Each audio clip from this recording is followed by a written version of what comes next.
when it's time. Don't do it. America, my name is Osei-Frimpong, and I come to you every Friday at 4-ish to talk about local politics in Athens, Georgia. But I try to do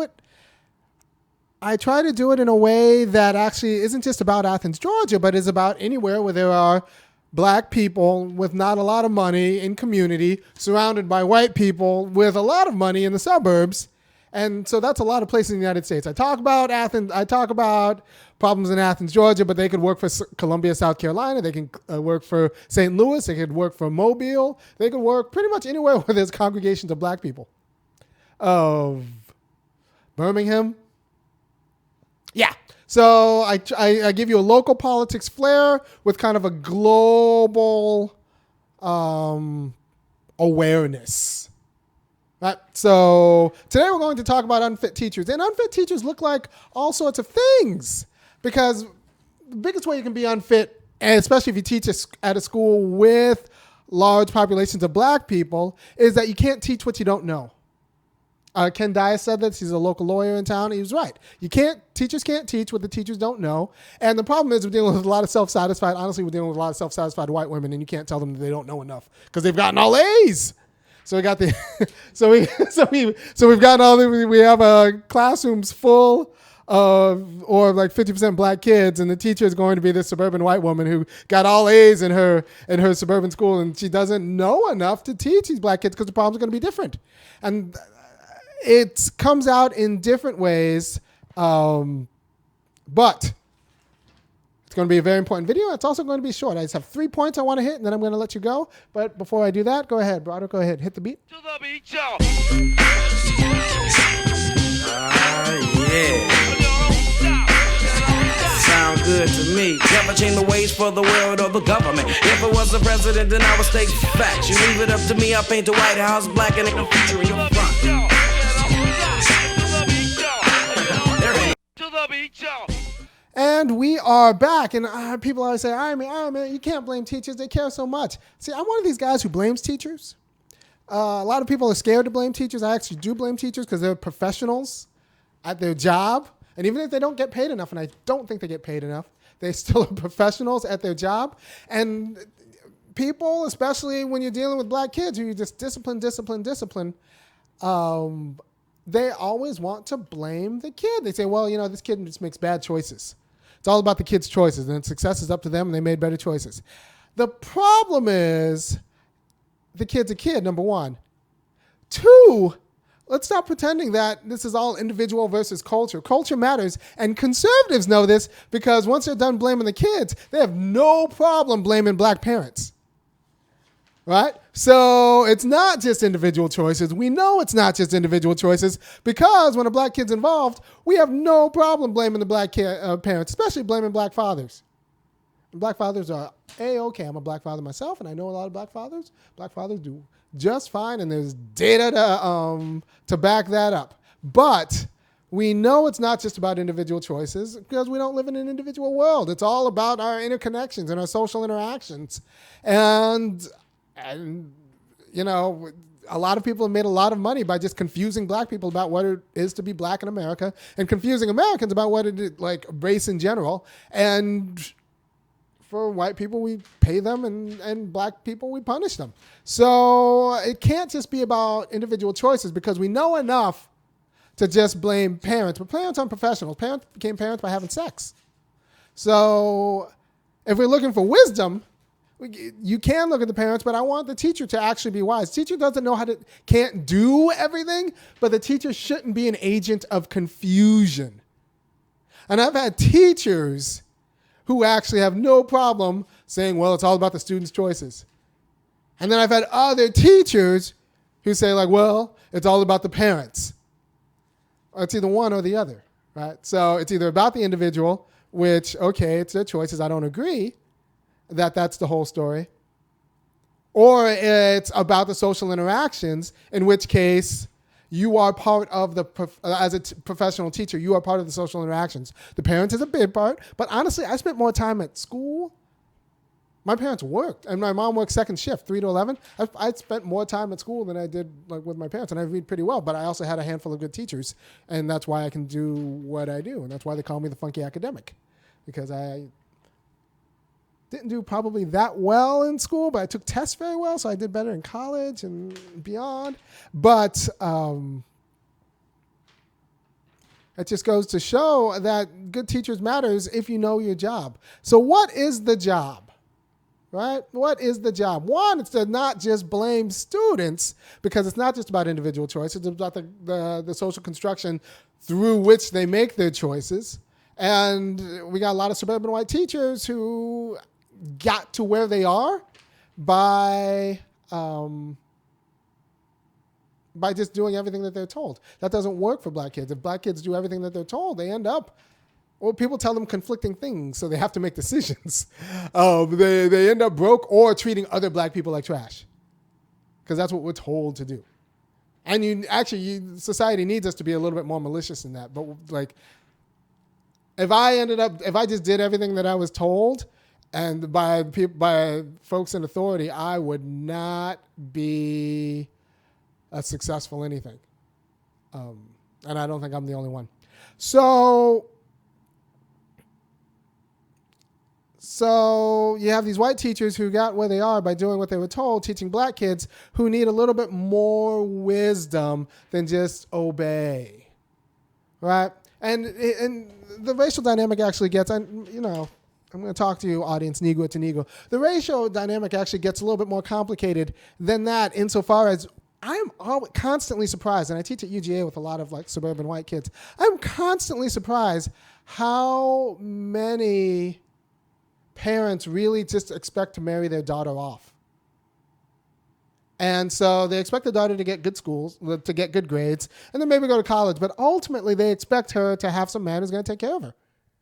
Which, in America now, with women in the professional industry, that means take care of her means I'll make like engineer money and you make teacher money. So you have a lot of women who have never been expected to make decisions for themselves and loving that life. It's actually convenient when you can just, expect your family to make a decision for you, and then your dad marries you off to some other guy who's also going to make all the decision for you. And you just always are kind of a subordinate human, but a comfortably one. Now in a school teaching black kids who, as a community, the only way they're going to get over is for like something close to a political revolution. You have the most coddled demographic in the United States, and that's white women. The most coddled demographic, politically coddled demographic in the United States, teaching kids whose only solution in life at a community level is going to be like better politics. And that's going to cause all sorts of problems for the black kids. It's going to, for a lot of these white teachers, the kids are just natural resources. They exist in order to secure the white teacher a check. Whether they learn how to read or not, it doesn't matter. But they exist to learn how to secure the white teacher a check. And longitudinal studies doesn't matter. I just need to. We don't peg teacher pensions to longitudinal studies of their students. Right. So you have a lot of teachers in Athens, especially, taught 20, 30, 35 years and kind of failed black communities in Athens, but they still get their pensions. Right? We don't teach teachers enough, but we also don't take teaching seriously. And we've, I think, organized the entire school around the needs of the middle-class white student. So they do fine. They do fine in Athens. They do fine, I suspect, in America. But that's not actually all of America. It's only middle-class white students and students who want to aspire to be middle-class white students. And if you're black, that means like moving away from black people. So because like the education we're given right now by the teachers is not fit for the quality of political engagement that's actually going to secure black people justice. I didn't learn about black people are the most unionized demographic in the United States. Black men are the most unionized demographic in the United States. I didn't learn about unions in schools. None of my white teachers told me. But black men are the most unionized demographic in the United States because the private industry doesn't absorb stigmatized communities at fair wages and working conditions. So if we're in a union, we actually have a better chance at keeping a good job. So why didn't I learn about unions in schools? Well, we've ceded school discourse to suburban white women who don't really have a same relationship to the private labor market or the public labor market that black men do. Right? And you can say, well, I just teach reading. I don't teach politics. Yeah, teaching reading is teaching politics. If I teach French, do you know what they're going to learn? They're not going to learn, where was the bathroom? They're going to learn, what are my rights? Is that badge official? Is that gun loaded? That's also French. You can learn all of the same parts of speech teaching French. Where do I vote? How do I get him out of office? I can learn all of these things in French if I teach French. But instead, we have French teachers, I'm just using French teachers organize their curriculum on how they apply the curriculum that's mandated to them by the state by the bourgeois notions of suburban white women. And so you learn where's the bathroom and all these other things, where I would teach, like I said, can I buy a gun here? That is a nice French simple sentence that I think every black man should know. that I think so. So saying you keep politics out of your classroom just means you actually teach regressive politics. You teach regressive politics. You can teach all the same math talking about the racial wealth gap than you can talking about balancing your checkbook. And honestly, I think black people, if you don't know, at most income, definitely at all wealth levels and most income levels save better than their white counterparts. So our problem isn't balancing our checkbook. It's about how do we fight for, the appropriate amount of income, right? So if you actually care about career and college readiness, it might not be, you can't treat these black kids as if what's good for their career and what's good for their college is going to be the same for the suburban white woman, because the suburban white woman does not have the same relationship to the private labor market as a black man. The suburban white woman doesn't have the same relationship to the criminal justice system as the black communities that they're teaching. So it does inflect their curriculum choices and how they apply the curriculum in teaching it. The suburban white ladiness does. And it might not be adequate. So if you don't know exactly what black people need as a community to thrive, then you're not teaching it.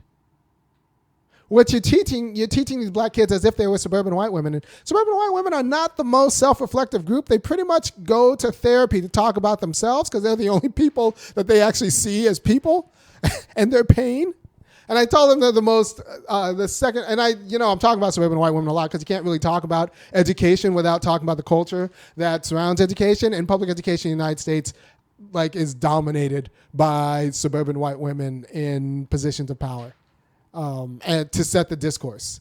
And suburban white moms who will shut everything down or fire your superintendent if you don't coddle them the right way. So so you can't really fix education without actually understanding that the problem is suburban white womanhood and how it kind of metastasized into how we teach a lot of black kids who need something else than, the secrets of success of suburban white womanhood. So so in order to actually have a curriculum that meets any student, you need to teach a student about freedom and self-determination in America and what that means. That's going to mean different things for different demographics. But it pretty much, you need to teach them what freedom looks like in a family. You need to teach them what freedom looks like in civil society. That means how to do a job. And you need to teach them about what freedom looks like in political power. And that is why we've instituted universal education in the United States. We didn't have universal education in the Constitution in the beginning, and we instituted it later once we realized if we're going to have a functional democracy, we actually need to teach people about freedom. And everything that and how to wield power responsibly. And everything else around that like gets cashed out through our different disciplines. Right? The one reason why we need art in school is that's how you learn about free expression and what it means to be free and wrestle with choices and decisions through art. Look, I was a classical musician for decades, for a stretch. I've played in a ton of orchestras, and I probably learned more about political sensibility by playing in an orchestra, just because you have to actually listen to other people, than like a lot of politicians. Right? So that's like, it's an intense intellectual environment where you have to actually attend to and listen to other people. Also, one of the reasons I am hard on suburban white women is because I grew up with a different class of suburban white women, because the women in my orchestras were no BS. So when I see like other suburban white women be just full of BS, I know that it's like a condition. It's not a necessity, because, you know, in my formative experience, the white women I grew up with in the orchestra who actually had to make decisions for us to pull off like a Brahms symphony were actually serious people, unlike most of the teachers who just are grasping for excuses about why they don't have to do their job. So that's where I am with that. Also, the way we talk about discipline is a little bit weird, because all right, so some teachers, black and white, I've heard this. Always women, though. No, some guys. But when they'll talk about discipline, it's like, well, you know, the kids need to be better behaved. And if the kids were better behaved, they'd be better. I was like, that's actually not how that works. You're a teacher. So what you want is really an orderly classroom, so it's easier for you to collect checks off of the kids. That's why you talk about discipline as if it's number one. Discipline's important to an extent, but if you're coming from, like, if you're dealing with trauma, what's more important is kind of working out that trauma in a way that allows you to learn and thrive. Discipline's like number 5. Discipline's about, when teachers who talk about discipline first, they are concerned with teacher convenience first and the needs of the child less. And they'll say like, well, you know, it's disruption for the whole class. Not for good teachers. Good teachers find teachable moments. I'm very good at finding teachable moments. So there's that. And for those, you're like, well, you know, you just need to be in the class less. And I was in a local high school classroom earlier this week. I do it a few times a semester. I get invited to classrooms. I talk, and you know what I do there? I do very well because I know what I'm talking about, and I prepare, and I'm good at the job. Classroom management, I figured it out. I figured it out because it turns out you can talk to people like people as long as you keep them interested and figure out what's going on and what they need. And I teach these classes as if, and this is in a regular public school, I teach them as if I was teaching at UGA. It's similar material, but I do it, and you know what they do? Learn. So there's that. There's that. So remember, teachers who talk about discipline 1, they're actually most seriously concerned with teacher convenience rather than what the students need to thrive. Right. So now let's dig a little bit deeper about what's going on in teacher culture that makes it the case that they're inadequate to actually applying the curriculum in a way that's relevant to black community thriving. Not individual thriving, community thriving.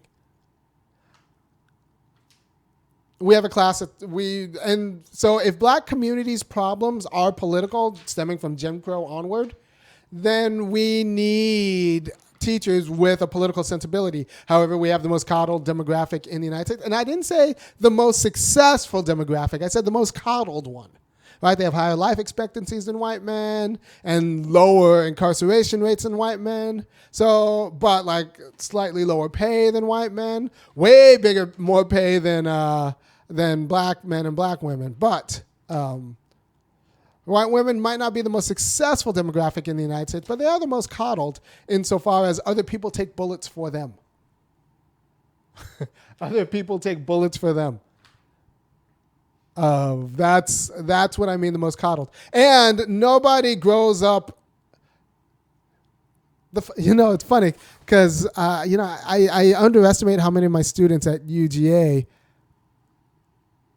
have grown up doing good in school and going to UGA and getting a college degree, but also kind of have been pushed towards just finding a guy to take care of them. Right? That's a non-negligible number of UGA female students. And these women now go into teaching, and that's a problem. Because nobody ever expected me to find someone who would take care of them. And let's be honest, if I knew I wasn't taking care of nobody, like when I was 9, like the idea that I'm trying to figure out the idea of me as a breadwinner. Like, who looks at me and thinks, "Oh yeah, that guy's gonna get me the big nice house in the suburbs"? That's not that was never going to be my lot. That was never even going to be my aspiration because it was just like it wasn't fit for me. Like, it was never going to be my life. Like, I was never going to be a white patriarch for like 17 different reasons. And I never aspired to be one because that's kind of an awful way. Like, white patriarchs aren't particularly great people either. So I never expected to be one. I never planned on being one, and I wasn't ever going to be a dependent spouse either. Like, I was shocked that my wife took my name. I have a lot of last name. It's not Smith. It's not Smith. I just assumed, and this is from like 11. I just assumed whoever I married was going to keep her name, because that's what happens. I have a lot of last name, but she's like wanted to keep my name. I was like, "Are you sure?" She's like, "Okay," and we kind of figured it out. And we named our first kid off of her maiden name. So I think we solved that situation rather charmingly. But so white culture creates politically inadequate women who then go and teach black kids whose only solution to their life at the community level is going to involve rather serious labor and race politics. And they say they teach in a way that's non-political, but actually they teach in a way that's actively regressive politics by how they apply the curriculum that's given. And that's where I stand on that issue. I could teach math to a 5th grader in a way that will, at the end of the semester, give them the words and the reasons and the arguments to know how to demand their cut when they're shorted. Like there are many ways to teach math. So what is that? I wanted to talk about, and there's many ways to teach reading. Like I said, if I teach French, it's going to be, are these my rights? Where can I buy a gun? Hello, I demand this job, please. We need to secure freedom for all of our people. Like, these are words, simple sentences you can learn in French. So like, if you talk about reading, but you say like, well, I do it in an apolitical way. No, you're actually just doing it in a regressive politics way. But you have to understand, I'm one of these guys who has a problem with Disney, because if I ever Disney's are supposed to be like non-political, but if I ever wrote a Disney movie that had to do with like a princess or a monarchy, at the end, there would be no princess or monarchy. Happy ending is like an overthrow of the monarchy. There was no happy ending that doesn't include an overthrow of the monarchy in my world. I need the peasants to be free. And I think that's and in my world, if there ends up being peasants and people and a family who rules over them, then that's not a happy ending. So probably won't get a job as a Disney writer, but I should, because Killmonger would have won and freed all my people. Freed all my people. So teachers can't teach what teachers don't know. If you talk about discipline, you're really worried about the teacher's kind of convenience more than like what the black students need. If you talk about choices, you're not actually being honest, because the same people who talk about choices, actually liberals and conservatives talk about choices, but you get those people in a bad mood. They'll also talk about parents, and it's not about the individual choices. The problem is the parents. So they're really just talking about the problem is black people. Problem is black people. Problem isn't us, right? Because it's either the individual or the culture, and the culture is bigger than the parents. And if it is about the culture, then we have to talk about the professionals in the culture. And why aren't they getting what they need from the professionals in the culture? Because it's one thing if you can't actually secure material satisfaction for all of your students, you can't cure poverty in the classroom, but you can clarify the fight. And if you're not clarifying the fight, then you're not teaching. You're actually just calcifying it. And if you're not clarifying the fight, you just either get black students to blame themselves or to blame their parents, as opposed to blaming, you. And also you can say like, well, I just teach reading. I don't teach politics. Well, what are you teaching them? What are you teaching them to read? And what are you teaching them to read? Because there is a political angle to what you're teaching them to read, but you're just teaching them to be sycophants as opposed to self-determining Americans. A lot of people learned how to read. Not a lot of people, but a good number of people learned how to read out of the King James Bible, right? So I'm not saying you should teach people to learn how to read in the King James Bible. What I am saying is that reading isn't itself sufficient content. And if you don't get that right, you'll be like one of these cats who like thought integration was great. Integration is great, but you didn't actually think about how to integrate justly. So you integrated students up as opposed to school board members and administrators down, right? So you tried to integrate black people into white power. Right? So if you think reading's great, you're not actually thinking about like, well, actually there are a lot of poor black people who read very well. Because reading itself wasn't enough to like win yourself out of poverty and degradation. You need to read for power. And not reading for necessarily reading's sake. Read for power. Right? And I think actually if you read for power, people will want to read more and then scores will go up, blah, blah, blah, blah. What else should I tell you? I want to talk about discipline, choice, reading. There are a lot of these. 50 years ago, or like 100 years ago, or not, in between 75 years ago, middle-class white women didn't work outside of the house, right? Other people made all of their decisions for them, and a lot of them loved it. Now, that same class does work outside of their house. Other people make all the decisions for them, except they need a little bit more money, so they teach, and they're teaching your kids. So you have a class of people who is not used to actually taking on political risks, teaching a class of people who need a revolution. And that's always going to end up poorly. And these middle-class white women are going to have all of the excuses in the world about why they can't do it. And they're going to say, well, we care about students. We care. No, your caring was never good enough. Your caring was never good enough. Because if you cared, you'd risk, you'd actually get the political education you need to do your job well. So that's all I have to say. I talked about discipline. I talked about choice. I talked about reading. Look, at the end of high school, you need to know what freedom looks like in a marriage. At the end of high school, you need to know what freedom looks like in civil society. And at the end of high school, you need to know what freedom looks like as a citizen, as a spouse, as a civilian, as a citizen, as a spouse, as a civilian, as a citizen. It looks different in each one of those spheres of self-determination. I think I'll give a video on that later, but you need to know what that looks like because that's the reason for public education. It's the reason for public education. So we should look at not just career rates, but also divorce rates.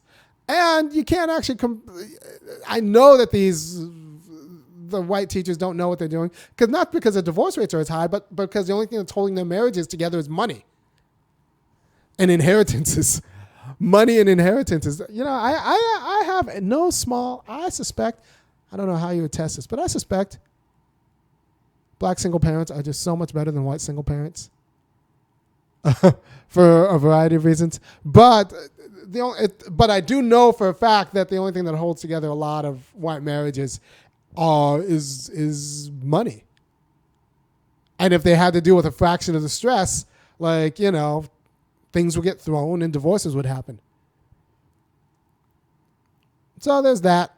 And those people are now teaching your financially strapped black kid how to be free and self-determining. It's not going to be by being a provider. If you're out there telling black kids, well, I need to teach you how to be a provider, like that's not black life. No.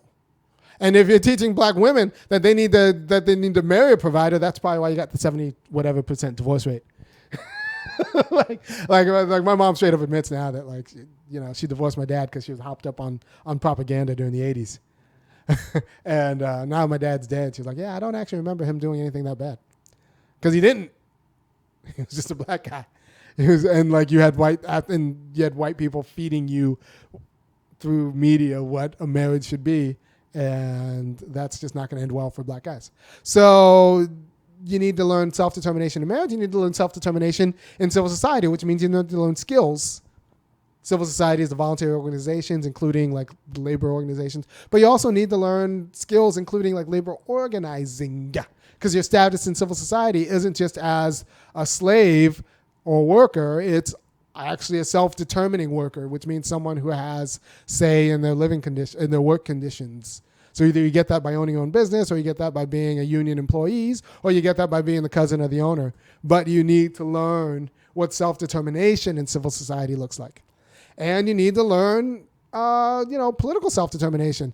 You go to any of these council meetings, you're going to find a lot of white people with their hands out for a government check. Except the government check's not going to look like welfare. It's going to look like a very fat contract. So you need to learn how to operate the levers of political power to make sure the distribution of those contracts get to your community. Right? Or like they're negotiated so that if you're a worker for the firm that gets a contract, the policies negotiated so that you as a worker get a good wage and benefits. Or the city would give that contract to a different employer who actually does pay their workers good wages and good benefits. But all that's a matter of political power, and learning how to use political power and that's supposed to be, and insofar as it's important, it's supposed to be learned in school. And you could fold it into how you apply the curriculum if you actually knew that this was important. But you got a lot of white women who like kind of outsource all of that kind of responsibility and decision-making power and actual use of power to their husbands. And so they're definitely not teaching that to your kids. Definitely not teaching that to your kids. And let's be honest, there's in the second season, if you have Amazon Prime, in the third season, second episode of The Marvelous Ms. Maisel. I'll say that again. In the third season, second episode of The Marvelous Miss Maisel, the mother of the family comes back and is pissed off that her wife has like liberated her from patriarchy because she just denied her family trust, and now she's a free woman, except now she's poor. And she's like, look, my entire life I have had other people make all the decisions for me, and I loved it. But now you tell me I have to be free, and I'm poor, and it's much more stressful. Right? So that's just kind of an encapsulation. There's no small number of white women who've had other people make all of the important decisions in their entire life, and they loved it, and they would resent the hell out of anyone who says that they would have to make those hard decisions themselves. The problem is now those women are your teachers. Are teachers of black kids. So just kind of keep that in. And if you want to cross-check me and you have Amazon, Amazon Prime or whatever, third season, second episode of The Marvelous Miss Maisel. Just know that mom now is the teacher in your school, because now she has to work. Darn it! And what does she do? Well, she has got a degree in art history, so she becomes a teacher. that's I have no small number of students who come to my class, suburban white women, who are like, well, I want a job where I help people. So I think I'm going to become a teacher. And I just keep thinking, well, you don't know enough. And you're not going to learn enough because nobody tells white women the truth. Nobody tells white women the truth because everyone's scared of what happens if they flip out and are punitive. Because if nobody tells you how to wield power, then you get power. The first thing you're going to do when you feel some sort of way and you're not happy is you're going to flip out and get punitive. This is one of the reasons why I think a spike in no-fault divorce once in families where money wasn't holding them together. Like, these white women got power and they left, as opposed to like actually wielding it responsibly and being like, all right, so like, how do we work this out? So I hope this has been enlightening, and I will see you next week. Go ahead and output. Got a new producer here. Peace.